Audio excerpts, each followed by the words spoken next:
নমস্কার বন্ধুরা, অজানার পথের নতুন পর্বে আপনাদের সকলকে স্বাগত জানাই। বন্ধুরা, এখন চলছে পৌষ মাস, আর এই পৌষ মাসে পশ্চিমবঙ্গে পালিত হয়ে থাকে দেবী পৌষ কালীর পুজো। এই দেবীর পুজো করলে কি ফল পাওয়া যায় জানেন এই পৌষ কালী পুজোর মাহাত্ম্য কি? এই পৌষ কালী পুজো কিভাবে করতে হয়? এই দেবীকে কি দিয়ে সন্তুষ্ট রাখা যায় জানেন কি? দেবী পৌষ কালীর রূপ সম্পর্কে। বন্ধুরা, পৌষ কালী পুজো এবং তার মাহাত্ম্য ও তাৎপর্য গুরুত্ব সম্পর্কে জানতে হলে অবশ্যই ভিডিওটি স্কিপ না করে শেষ পর্যন্ত দেখতে থাকুন। নমস্কার বন্ধুরা, অজানার পথের নতুন পর্বে আপনাদের সকলকে স্বাগত জানাই। পৌষ মাস জুড়ে বঙ্গে ধুমধাম করে পূজিতা হন দেবী পৌষ কালী। এই পূজা 12 মাসে 12 দুর্গার আরাধনার এক অংশ, কিন্তু পৌষ কালীর পূজার কোনো নির্দিষ্ট দিন নেই। পৌষ মাসের শনি ও মঙ্গলবারে বাংলার জনপ্রিয় কিছু ও প্রায় সব মন্দিরেই সগরিমায় পূজিতা হন দেবী পৌষ কালী। আরও এক নামে ইনি পরিচিতা, তার নাম হলো মূলকালী রূপে খ্যাতা। পৌষ মাসের শনি ও মঙ্গলবারে ভক্তগণ মূলো দিয়ে দেবীর পুজো দিয়ে থাকেন। এই মূলোর মাধ্যমে ভক্তেরা নিজেদের পাপ কর্ম দেবীকে সমর্পণ করে আর দেবী তার নিজ মধ্যে ধারণ করে ভক্তকুলকে পুণ্য, শান্তি ও সুখ সমৃদ্ধি প্রদান করে থাকেন। এই মূলো দেবীকে দান করার পর ভক্তকুল আর মূলো ভক্ষণ করতে পারেন না চৈত্র মাস পর্যন্ত। আবারও নতুন বছর অর্থাৎ বৈশাখ মাস থেকে মূলো খাওয়া যেতে পারে। ভয়ঙ্করী কালী এই পৌষে সোনার পৌষালী মমতাময়ী ক্ষমাময়ী হয়ে ধরা দেন সন্তানের কাছে। কালী বা কালিকা হলেন একজন দেবী। তিনি দেবী দুর্গার একটি রূপ। তার অন্য নাম শ্যামা বা আদ্যা শক্তি। প্রধানত শাক্ত সম্প্রদায় আবশ্যিক কালী পূজা করে থাকে। তন্ত্র অনুসারে কালী দশ মহাবিদ্যার প্রথম দেবী। শাক্ত মতে কালী বিশ্ব ব্রহ্মাণ্ড সৃষ্টির আদি কারণ। বাঙালি হিন্দু সমাজে কালীর মাতৃরূপের পূজা বিশেষ জনপ্রিয়।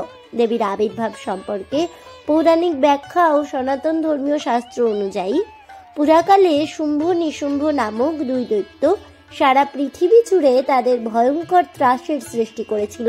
দেবতারাও এই দুই দৈত্যের কাছে যুদ্ধে আত্মসমর্পণ করে, ফলে দেবলোক তাদের হাতছাড়া হয়ে যায়। তখন দেবরাজ ইন্দ্র দেবলোক ফিরে পাওয়ার জন্য আদ্যা শক্তি মা পার্বতীর তপস্যা করতে থাকেন। তখন দেবী সন্তুষ্ট হয়ে তাদের কাছে আবির্ভূত হন এবং দেবীর শরীর কোষ থেকে অন্য এক দেবীর সৃষ্টি হয়, যা কৌশিকী নামে ভক্তদের কাছে পরিচিত।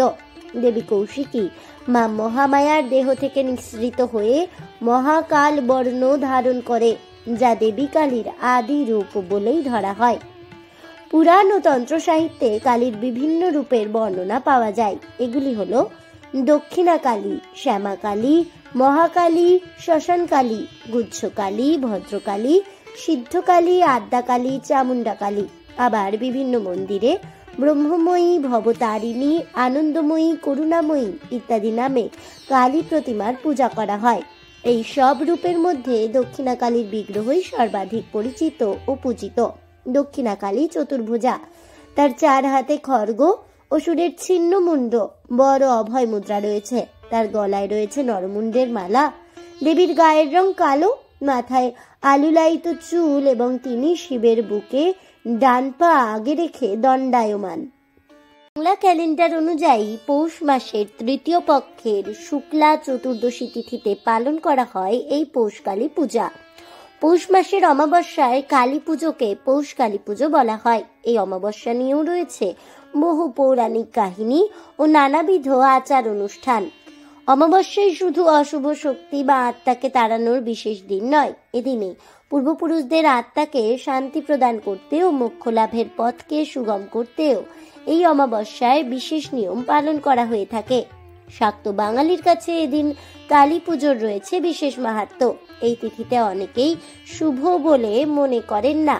কথিত আছে এই তিথিতেই অশুভ শক্তিগুলি সক্রিয় হয়ে ওঠে, তৈরি হয় অশুভ যোগ। তাই সবকিছু অন্ধকার সরিয়ে ফেলতে পুজো করা হয় দেবী পৌষ কালীর। সাধারণত পৌষ কালীর পুজোর সময় মূর্তি তৈরিতে গঙ্গা মাটি বা পবিত্র কোনো নদীর মাটি দিয়ে তা তৈরি করা হয়। রীতি মেনে এই কালী মূর্তির রং করা হয় কালো বা নীল।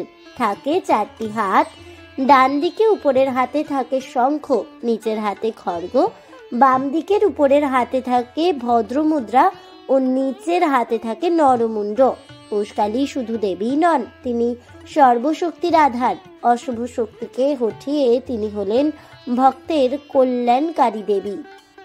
বাঙালির কাছে পৌষকালী পুজো অত্যন্ত গুরুত্বপূর্ণ ভূমিকা নিয়ে থাকে। বাড়িতে বা মন্দিরে কালী মূর্তিকে স্থাপন করে রীতি মেনে পুজো করা হয়। ভোরবেলায় স্নান করে পরিষ্কার বা নতুন কাপড় পরে ভক্তেরা পুজোর আয়োজন করে থাকেন। পুজোর স্থান পরিষ্কার পরিচ্ছন্ন করে সেখানে মূর্তি স্থাপন করা হয়। দেবীর জন্য ফুল, ফল, মিষ্টি, চালের নৈবেদ্য নিবেদন করা হয়ে থাকে। এই পুজোর নৈবেদ্যের সময় বিশেষ করে মূল নিবেদন করা হয় দেবীর কাছে।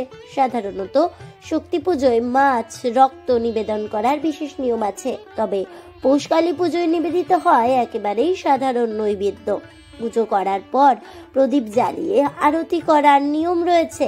কথিত আছে, পৌষকালী দেবীর আরাধনা করা হলে জীবনে সুখ শান্তির বন্যা বয়ে যায়, নেমে আসে চরম সৌভাগ্য সাফল্য। আজ এ পর্যন্তই। জয় দেবী পৌষকালীর জয় হোক, এই বলে আমার আজকের ভিডিওটি আমি এখানেই শেষ করছি। তাহলে বন্ধুরা, পৌষ মাসে পূজিত হওয়া পৌষকালী দেবী আসলে কে, কিভাবে এই দেবীর আরাধনা করবেন এবং পৌষকালী পূজার মাহাত্ম্য এবং এই পূজা করলে কি ফল পাওয়া যায় সে সম্পর্কে বিস্তারিত জেনে আপনাদের কেমন লাগলো অবশ্যই আমাকে কমেন্টে জানাবেন। ভিডিওটি ভালো লেগে থাকলে লাইক শেয়ার করতে ভুলবেন না। আমার চ্যানেলের নতুন বন্ধু হয়ে থাকলে চ্যানেলটিকে সাবস্ক্রাইব করে দেবেন। পাশে থাকা বেল বাটনটি প্রেস করে রাখবেন নতুন ভিডিওর নোটিফিকেশন পাওয়ার জন্য। দেখা হচ্ছে পরের ভিডিওতে। ততক্ষণ সবাই ভালো থাকুন, সুস্থ থাকুন আর অবশ্যই সঙ্গে থাকুন আর দেখতে থাকুন অজানার পথে।